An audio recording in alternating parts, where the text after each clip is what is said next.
you're able to get the edge a lot today, and it seemed like they really struggled to keep you contained. Is that something you guys were doing? Was it busted assignments? What were you seeing that you were able to get around the outside so often today? A lot of creativity for our offense. You know, their defense, they do what they do. It's very unorthodox. It's extremely unique to prepare for in a week. We're just getting to know, you know, defenses.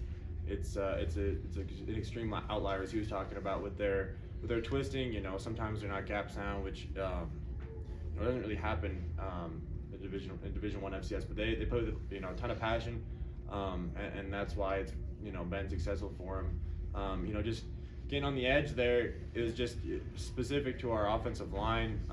You know, making a push. You know, they blew them off the line every single play, and you know, then our tight ends got involved, and our wide receivers out there. That was the key for it. So did you guys think coming in you'd be able to sort of exploit that lack of gap soundness? Yeah, I mean, I think everybody you know, that's everyone's game plan when they go to play these guys. It's, you know, but it's harder to do, you know, than to say. So, I mean, that was certainly, you know, part of our game plan. We wanted to. We knew that we were going to be able to run the ball on these guys, and you know, we kept rolling with it. What was the week of preparation like for you guys, and how are you feeling coming into this game? Yeah, I mean, there's a ton of energy going throughout the week. You know, just as a program, I think Montana State, we've done a great job of, you know, preparing regardless of who we're going to be playing. Just that attention to detail, it's relentless from top down in our program. From the scout team guys that are, you know, watching film on their defense, and so they can give us a, you know, great look. You know, to wide receivers, you know, just being so detailed in their alignment and their routes and their depths, and the offensive line, just, you know, I mean, just everyone just studying and knowing, you know, what to expect. What did you personally learn from this game last year that you took into this one? I think what I learned, you know, it's that first punch is important in a rivalry game like this. You know, I think we took the first punch last year, and you know, that set the tone. It's a very, you know, it's a very unique game, and that I don't think. I think it's very difficult to overcome some things like that. So, you know, I certainly learned that from last year. It's been a very. Go ahead, Parker. Did winning this game and getting that trophy back feel as good as you thought that it might? You know, obviously we care about this game, but we care about every game, you know. So, you know, winning this one against rivals and that bitter taste that we had from last year, it was certainly great, and I'm super proud of everyone. But I wouldn't say that, like, I've been, you know, waiting all year or something like that, where, you know, all of a sudden I'm fulfilled now because we beat those guys. No. Tommy, this kind of marks the 1 year mark, I guess, of you know, first round playoffs, getting your starting role. Tommy touched on everything. How do you think you've developed as a player within this past year, as well as the team? Yeah, I think specific to me, I've grown a lot in my understanding of defenses of our offense. You know, there's certainly a lot of room to grow, and we'll just continue to push that. And then just of the offense, I just think we're extremely detailed, we're extremely physical, and that wins you a lot of games. And it's not easy to block out the noise, but you guys make it look pretty easy, especially with College Game Day here. How have you guys been able to do that? Yeah, you know, it's been about us. It's been about, you know, taking it day by day, moment by moment, and that's what we've been doing all year. So, you know, when College Game Day said they were coming here, you know, obviously there was some excitement, but, you know, it was a distraction, as RJ was saying, and you know, we just blocked it out. You know, that College Game Day is, you know, for the fans. It's you know, it makes it extremely exciting for the fans, but it doesn't make a difference between the white lines when, you know, whoever's watching. So you still got to play football, you still got to compete, and we prepared that way all week. Tommy, was there a point in the game where you knew you guys were gonna win? I mean, certainly at the end when we were like taking a knee, but I was very, you know, I think our entire team just just kept our, that mindset of just continue to compete and take it moment by moment and to cherish it, because you really don't know when that last play is going to come.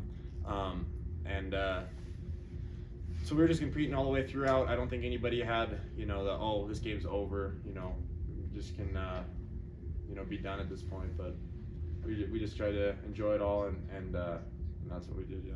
You guys ran 2 quarterback stuff the whole first month, but then one of the 2 of you was out for the last 2 months. Was it hard to get back in the rhythm of that, or how much preparation did that part take when you and Sean are both on the field? No, I don't think it takes. It's extremely expensive to it doesn't take away a bunch of our time or anything like that to prepare for that stuff. Both at quarterback, we read the same things. It's just with different people running it, so not a huge expense to practice that stuff. Ryland North obviously missed a great goal this season. How nice was it to see him come up with a big play in this game, and then for you as an offense to turn that into points? Yeah, absolutely. Ryland plays with a ton of passion. He's a Missoula boy, so I don't think they didn't give him a shot to go play over there, and I think it means a lot for him to play in this game. And I'm extremely proud of him and the way that he carried himself. Just very extremely diligent in all this preparation, and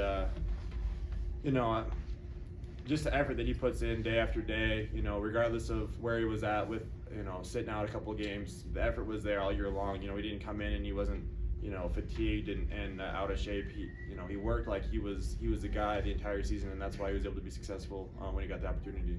And apparently the tight end trick play pass was run only twice. Can you take us through how a play gets installed so quickly, and maybe why you all chose to go for it the spot that you did today?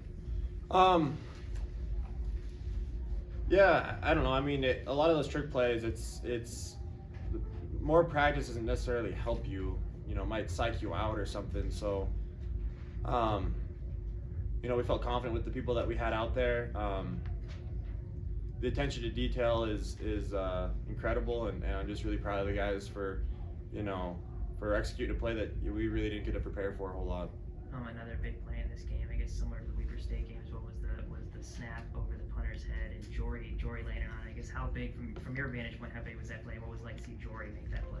Yeah, I mean, it was huge. Getting us to that 21 points, and then putting our defense back out there to get another stop.